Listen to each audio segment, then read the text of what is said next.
Hello, I'm Chase and I am in my last month as a first year teacher. So I decided to sit down and make this video discussing what my routine and day-to-day looks like as a first year teacher. One, to give you an idea of what it would look like if maybe you're interested in becoming a teacher, but also just kind of talk about how I'm going through this first year and explain what my day looks like from start to finish. I do want to start by saying everyone's first year of teaching does look different. Some struggle a lot more than others. I've been pretty lucky that I've had a pretty successful first year of teaching, but understand that everyone kind of has a different experience going into teaching. So I'm going to start by going over my entire schedule, and then I'll go into each piece and kind of explain how that goes. So my contract hours are 7:45 to 3:15, though I tend to get to school before contract hours, and more times than not stay a little bit after contract hours, but I try to make sure that I'm leaving at a decent time so I have some separation away from work.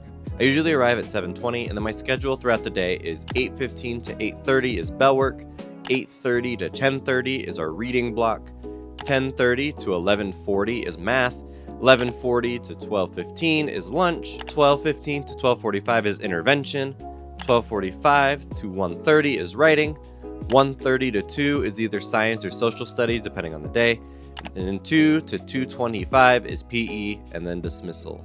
So as I mentioned, I tend to get to work around 7:20, and from 7:20 to 8 o'clock, I'm usually getting stuff set up, making sure my bell work is written out, make sure my pencils are sharpened. If I need to pass out any papers, especially in this video, we're filming on a Monday, so any of my beginning of the week stuff needs to get set up, and overall making sure my classroom is ready for the kids to come in at 8:05.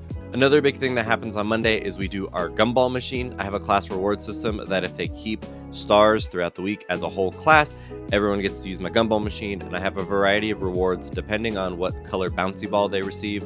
After that, I have to go pick up my kids from the back playground, but once I bring them in, we start on our bell work. So my bell work is already set up on the board. They know to come in, get their stuff, and they start working on their bell work.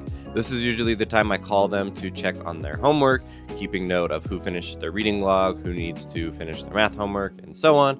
During this time, I take attendance, and we also have the morning announcements that come on over the intercom. We then move to our reading block where my kids work with Benchmark, which is the curriculum my district uses, and we work in a variety of different ways, whether it's whole group on the rug, individually at their desk, and sometimes laptop work, depending on what we're working on. After that, we end up transitioning to math, where my kids work through Eureka curriculum. This is usually done on the rug on our whiteboards, and then at the end I send them back to work on their workbook, give them some time to do individual work, ask me questions, and then we usually end with a exit ticket that gets turned in and graded each day. After that is lunchtime, so I will hand out their lunch cards, drop them off at the cafeteria, and this is my time to enjoy my lunch. I have about a 30-minute break, but usually during this time, I have to get something set up for the afternoon. So usually my lunch break is just eating really quick and then hoping that I have time to finish anything before I go out. Once they come back from lunch, they have our intervention time. This is a variety of different things. I usually start with mindful minutes. I have relaxing music playing on the Promethean board. They get baby wipes that I have kept in my fridge, so they're nice and cool to cool off.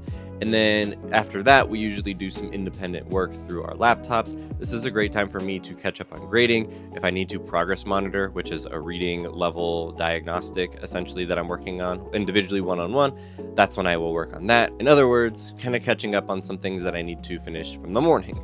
After intervention, we go into our writing block. This is my favorite part of the day because if you don't know, my background is in journalism, so I love to write and tell stories. It's fun to push these kids and see their creative minds and their creative thoughts, and I have a group this year that's really strong writers, so we've had a lot of fun working on a variety of different topics. Right now, we're starting on haiku poems, and it's been really fun for them to try to personify different objects that maybe they wouldn't necessarily think about in nature, so we've been having a good time with that. Then following that is either science or social studies, and that truly depends on the day.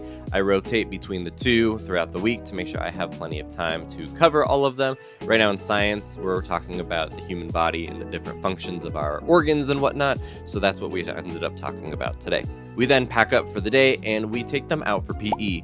Unfortunately, our school this year does not have a PE specials section. We don't have a PE teacher, so PE ends up falling onto the teachers. Next year, it's looking like it will be different. We will have a PE teacher, so I'm excited for that, and then have some more time in the afternoon to kind of work on other things. Then after that, I take them up front for dismissal, wait till everyone gets picked up, and if it was a normal school day, I would then head back to my classroom, get my stuff, organize, grade, all that fun stuff, and get ready for the next day. And at that point, I pack up and I head out. So that is what my day looks like as a first-year teacher. It definitely has changed throughout the school year. It was a lot more hectic in the beginning of the year, and I've definitely kind of reeled it in and have a idea of what I need to do day to day now that we're ending.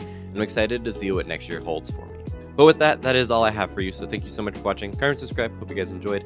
Leave a comment below if you're a first-year teacher or interested in becoming a first-year teacher. If you have any questions, comments, concerns, anything like that, leave them below. I'd love to have a discussion with you. But that is all I have. So I will see you all in the next video. See ya.